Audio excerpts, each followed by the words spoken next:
Go ahead. Yeah. Hi, welcome to the Pakistan Daily. My name is Hamza Azhar Salam, and today we're with Mr. Kaveh Moussavi, the CEO of Broadsheet LLC. So thank you very much, Mr. Moussavi, for joining us today. Okay, can I say the CEO of Broadsheet is a misnomer because Broadsheet is at the moment in liquidation. The idea of a CEO, it's actually in the hands of the liquidator.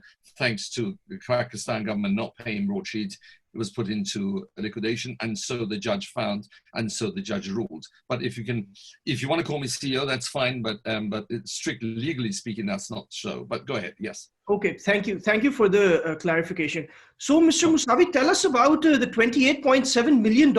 When will you have access to that money? Well, it's in the hands of the court at the moment. So, and clearly it doesn't go to me. It goes. We had a large group of investors who put money in. We have legal fees and all this sort of thing. The idea that I'm going to be a rich man on the back of this is a spin put out by my adversaries. I'm barely going to break even as a result of this, but okay. Okay, but do you have any timeline, or in weeks or months, do you have any idea when those funds will be made available? Unlike in Pakistan, I have no control over the courts here, and the courts and COVID has, of course, delayed things a little bit. Yeah. Okay, and are you aware that Mr. Shahzad Akbar, who heads the asset recovery unit in Pakistan, accused you of skimming the Pakistani government? And I quote him, he said, "We tried to appeal to his conscience and tell him he did not do anything. He bought a company that was in liquidation, did nothing to assist Pakistan. Because of him, Pakistan did not get anything." So what would you like to say to him? Well, skimming is a libelous, defamatory statement. I would invite him to withdraw that, not least because he's had the opportunity, unlike you and 200 million in Pakistan, to read the judgment of Sir Anthony Evans. Sir Anthony Evans says nothing of the sort. Sir Anthony Evans says quite the contrary. The government of Pakistan conspired to defraud me, defraud Broadsheet. If there was a hint that this is what our role was, then the judgment would have said that. I put it to you and through you to the people of Pakistan. Why does the government of Pakistan not publish the judgments of the High Court in London?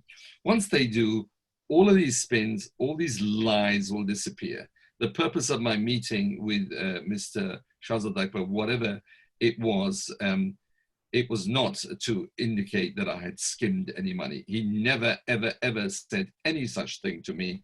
It's a complete fabrication. Not only is it a fabrication to say that's what he said, it's also a fabrication because it's not true.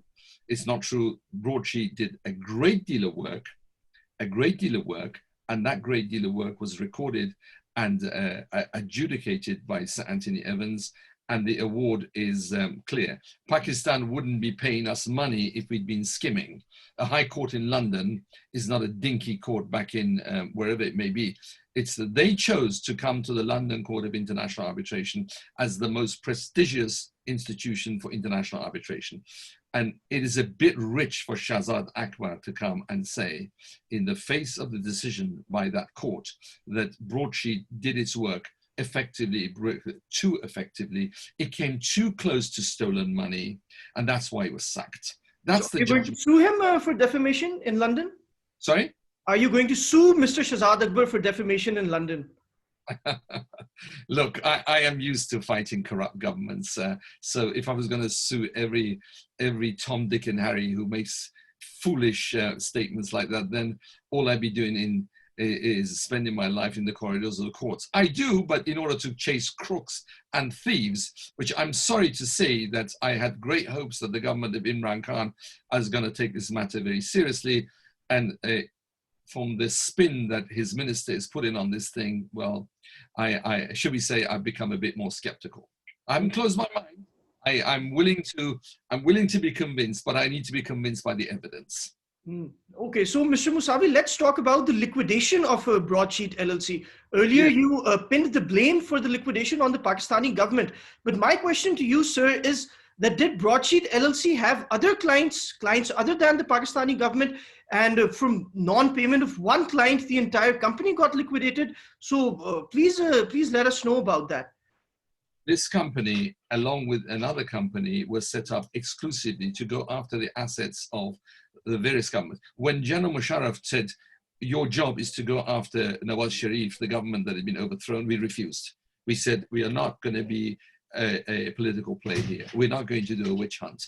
If we're going to go after corrupt money, we're going to go after every government. In other words, you've got to include Zardari, you've got to include Mrs. Bhutto, and they agreed. That's why we set up two companies, Broadsheet to go after the Sharif government and their kith and kin and their alter egos, and International Asset Recovery to go after the Bhuttos and the Zardaris and all that. So these were dedicated machines in order to not to confuse other issues, in order to go after the stolen assets that had been taken by the government of Pakistan as they were then. To suggest today that Mr. Sharif, we didn't find any assets. Look, just look at the Panama Papers. Just look at the finding of the Supreme Court. You don't need to take my word. Take Sir Anthony Evans's word. Take the Panama Papers' word. Take the decision of the Supreme Court of Pakistan. It's a complete non-starter. I mean, I know people who spin things, but this is a bit too much. It's an insult to the intelligence of journalists like you and the people of Pakistan to suggest that Broadsheet didn't do anything. If it didn't do anything, why did it win the court case? Why was it awarded $29 million?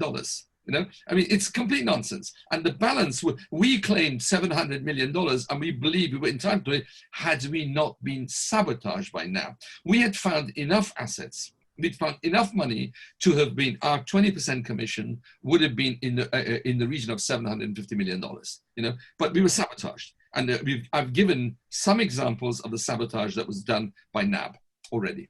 Yes, you mentioned Mr. Sherpav as well. But Mr. Moussavi, I'd like to ask you, are you aware that General Musharraf was a military dictator who gained power on the basis of his arms? He took power. Yes, I'm fully aware of that, but he went to the Supreme Court and the Supreme Court ordered him to hold elections, and he did.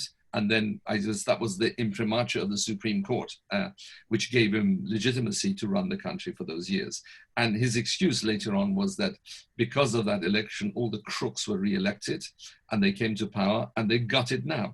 That was his excuse. I don't believe it because I saw the performance of NAB in that period. I have to admit, again, I repeat, while General Amjad was there, unhindered by any of the corrupt crooks, he was really performing. I really take my hat off. Rarely, as a liberal human rights lawyer, do I take my hat off to military people, but Amjad is definitely one that I take my hat off to. And Farooq Adam Khan, he was a genuine prosecutor going after these thieves. And guess what happened to both of them? They were both removed.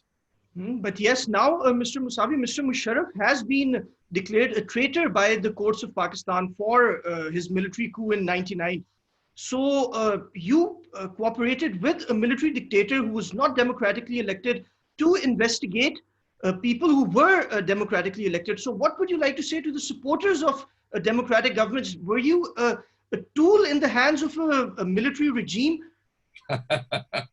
Give me a break. Okay, I mean that's a spin that is not worthy of a response. What's the next question? No, I was just interested because Musharraf did not have the right to rule. He was not given the right by the people of Pakistan, and yet you decided to help him investigate his political enemies. Listen, General MacArthur wasn't given a right to do anything in Japan. He won it through the force of arms, and yet Japan became a democracy. The occupation forces, the military in Germany, were not given a right to do that, but they turned Germany into one of the most solid democracies on the planet. The military in South Korea were not given a mandate by anybody, and they laid a foundation for one of the most solid democracies in Asia. The military in Chiang Kai-shek et al. Were not given a mandate in Taiwan, and Taiwan is a democracy 100 times more genuine than Pakistan, under people who've been elected. I've had occasion to watch elections in Pakistan. Excuse me, but I do not call those democratic elections. You know, for the landlords to line up all their things and bring them up and buy the votes or force them to vote. I with the greatest respect, I've studied history and I do know about rotten boroughs and pocket boroughs, and it happened in Britain until slowly. So the idea that spin is not going to work with me.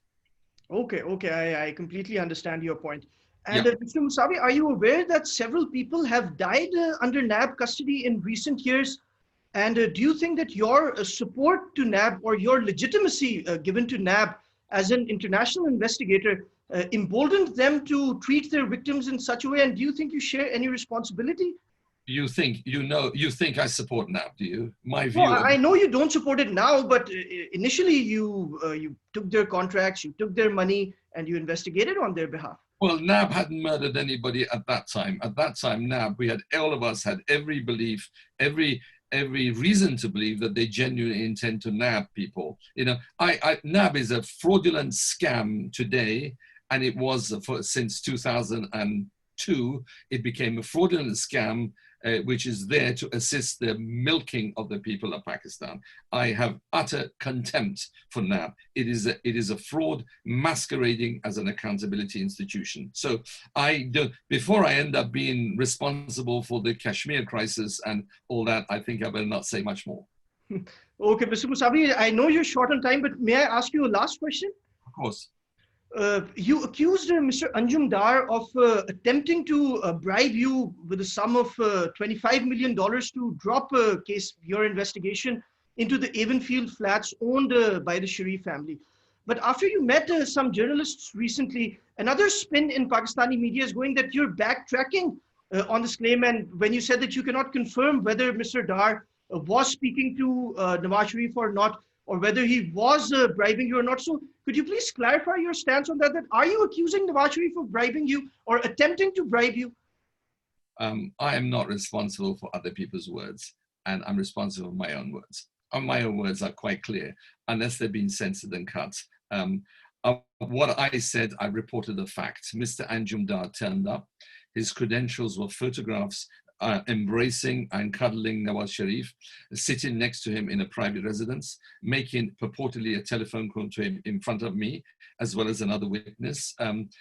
Any reasonable man seeing an emissary arrive, producing that kind of intimate, detailed photographs with somebody, any reasonable man would give the presumption of innocence to the person and say, let's see what he has to say. And I listened. And I said to him, it's all very well. Yes, we're happy to take 25 million and go away because we've got hundreds of other things to do, but you've got to pay through the lawyers. You cannot pay me. You cannot just pay Broadsheet. It's got to be a settlement through the lawyers, through the legal process, which of course he stroke the Sharifs were not prepared to do. I can't say, I have not looked at his ID or his genealogy to know whether he's a blood relative of Nawaz Sharif. What I do know is he turned up with photographs, and later on I see your colleagues in the press and media have investigated, and they have found that he has a very close relationship with Mr. Sharif. So if there was going to be prima facie evidence, I think that prima facie evidence is much more with me rather than with the Sharifs or with Anjum Dar. Now, that question ought to be put to the government of Pakistan. Why haven't they investigated Anjum Dar? Why haven't they arrested him? You know, I've made this statement. He came. I see that Mr. Shahzad Akbar is more interested in libeling me on television rather than going after the kind of people that I've said they are, which really sums up my view of NAB and the efforts at the moment. I hope I'm wrong. I hope in due course Imran Khan will prove to be an honourable Oxford man. So far, I have no reason to believe that he's not an honourable Oxford man. But I now need to be convinced given the behaviour of his minister, Mr. Shahzad Akbar. Okay, should we leave it there then? Yes, thank you. Thank you very much, Mr. Moussavi. I'm extremely grateful for your time. It's my pleasure. Thank you very much. Okay, bye.